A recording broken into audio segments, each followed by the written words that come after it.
बेटी एक बार चल के लड़के को देख तो लो। मेरा दावा है कि लड़का तुम्हें बहुत पसंद आएगा। बाला बहुत अच्छा लड़का है। हाँ हाँ बेटी, हम लोग तुम्हारे दुश्मन तो नहीं है। किसी अच्छे लड़के से ही तुम्हारी शादी करवाएंगे ना। आखिर तू हमारी इकलौती बेटी है। अच्छा ठीक है माँ, अब ज्यादा भावुकतापूर्ण शब्दों का इस्तेमाल ना करो। मैं चलने के लिए तैयार हूँ। चलो फिर बिना देर के हम सब चलते हैं। सभी बाला के घर पहुँचते हैं। अरे क्या बात है बहन जी, अभी तक आपका बेटा नहीं आया? जी बस आता ही होगा। तभी वहाँ बाला आता है।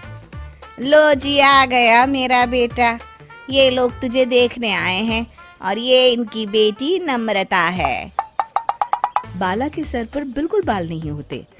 ये देख नम्रता और उसके परिवार वालों की आंखें फटी की फटी रह जाती है। ये तो टकला है।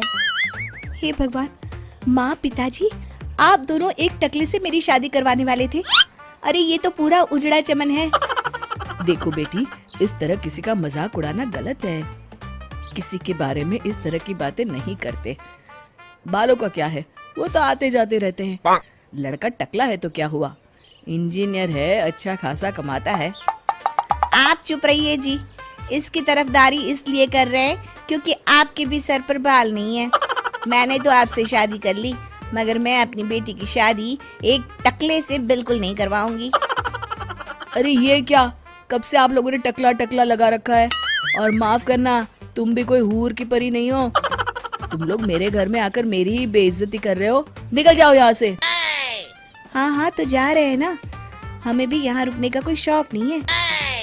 नम्रता और उसके परिवार वाले उठकर वहाँ से जाने लगते हैं। तभी नम्रता का छोटा भाई जाते जाते कहता है, टकला, तेरा बाप टकला।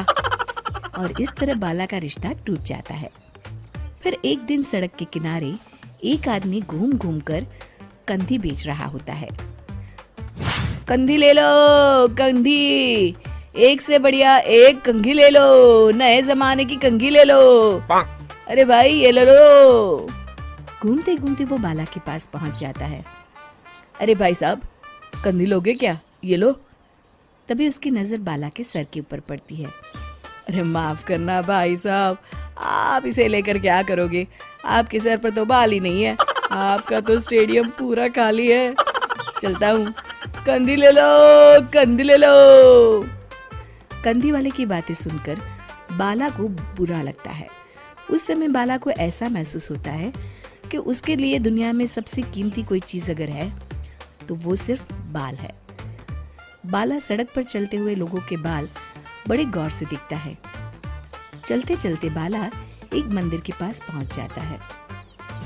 हे भगवान, तुमने ये मेरे साथ क्या किया?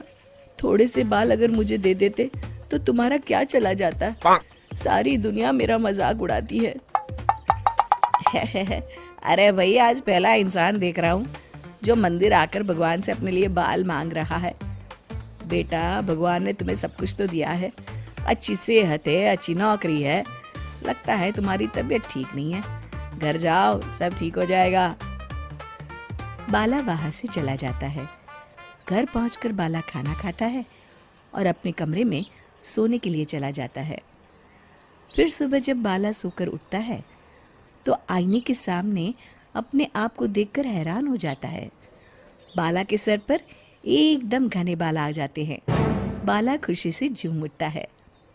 अरे ये तो चमत्कार हो गया, मेरे सर पर बाल आ गए। लेकिन ये हुआ कैसे? दोस्तों, अगर आप इस कहानी का दूसरा भाग देखना चाहते हैं तो हमें कमेंट करके ज़रूर बताएं।